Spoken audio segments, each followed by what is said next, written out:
This is lecture number 2. In this video, we are going to talk about direct method. What is direct method? Direct method, as the name indicates, that in which we use directly the target language without the intervention of mother tongue. This method is also called as, that's why this method also called as natural method or anti-grammatical method. Aims of this method.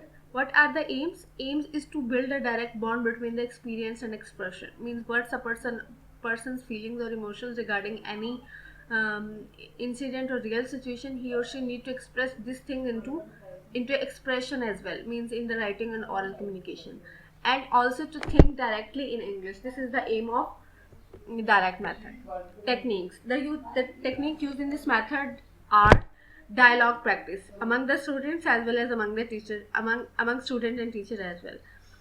And it brings the things for demonstration, like map drawing, demonstration of the objects, or the use of the action to make the connection with the meaning. Means in the order to explain, in the order to tell about the object, teacher directly make connection with the meaning itself. For example, if a teacher want teachers to know what is an apple, he or she will draw an apple or show the picture of it, or maybe bring an apple with him or her to show what is apple.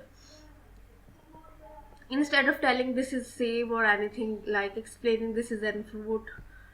So instead of explaining the word, the term apple, he or she will demonstrate it. And reading stories or passages based on the real situation, this is also the technique used in this method. And also this is the writing based on the real scenario, like they are often asked to write about their ideas in essay or paragraph, but regarding the real situation. For example, they can be asked to write about writing a paragraph on how they feel in COVID-19 situation. There can be a lot of examples. Principles. There are a lot of principles that teachers follow in this method. First of all, object or pictures are used, not translation, no explanation is given to student. Teacher only show the things. And topic based learning or the functional scenario, means all the things teach that are used to teach in this class based on the functional scenario, means about real situation. And demonstration is important, not explanation and translation. This is something that we have discussed earlier. There is no translation or explanation is allowed. Only teacher show or depict the things that he or she wants teacher to know. And there is a use of second language only, means target language is only allowed. They are not permitted to use first language, means they are not permitted to speak their first language, their native language. It focuses on the usage of new vocabulary in complete sentences. So instead of giving them a list of the vocabulary, they are giving the list of sentences, or they are being taught in sentences in the order to get the new vocabulary, instead of giving the list of the words and then to memorize them. They are focused to learn English vocabulary in complete sentences. Pronunciation is very important for them, and this is something that they focus in from the very start of the class. Pronunciation is greatly emphasized. Self correction is beneficial. According to this method, in this method, self correction is greatly facilitated. Means to say, the students are given some options, and they are themselves given an opportunity to choose the correct answer. So this is how teacher himself herself facilitates students to learn the students on mistake. And students are given chance to produce language during the lesson. Teacher encourage students to use their own language, the language, the target language, and to give some and to produce some new words and and to talk about new scenarios. This is how the production of the language being encouraged. There is an inductive grammar.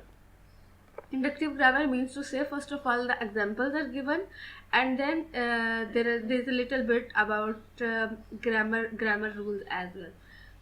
Grammar rules are not very important for them. For them, example learning through the example is important. This is called inductive grammar. Role of teacher and students. In this method, as compared to the direct method, it is more collaborative and interactive kind of atmosphere in classroom, as both students and teachers equally actively participate in class discussion. Moreover, student and student teacher interaction is very much more as compared to the GTM, grammar translation method.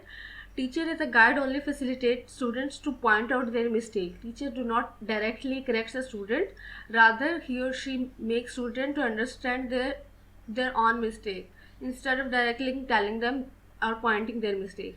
So the source of information is multi-directional, means the information that's being provided to students is not only from teacher to student, it can be from student to teacher. Students also participate a lot in this discussion. So these were the principles of grammar translation method. There are some positive aspects, lot of positive aspects of this method, because in the direct method the order of teaching is observing, listening, speaking and reading and writing. This is the natural order. Writing comes at the end, which is considered the most advanced level of learning. On the other hand, in grammar translation method, this is greatly emphasized when the students asked to read and then write the translation of the passages. Second, as a lot of attention is paid to the oral training, students acquire fluency. They automatically acquire fluency when the oral, because of their oral training. And moreover, audio-visual aids are used. That's why students do not get bored in this class.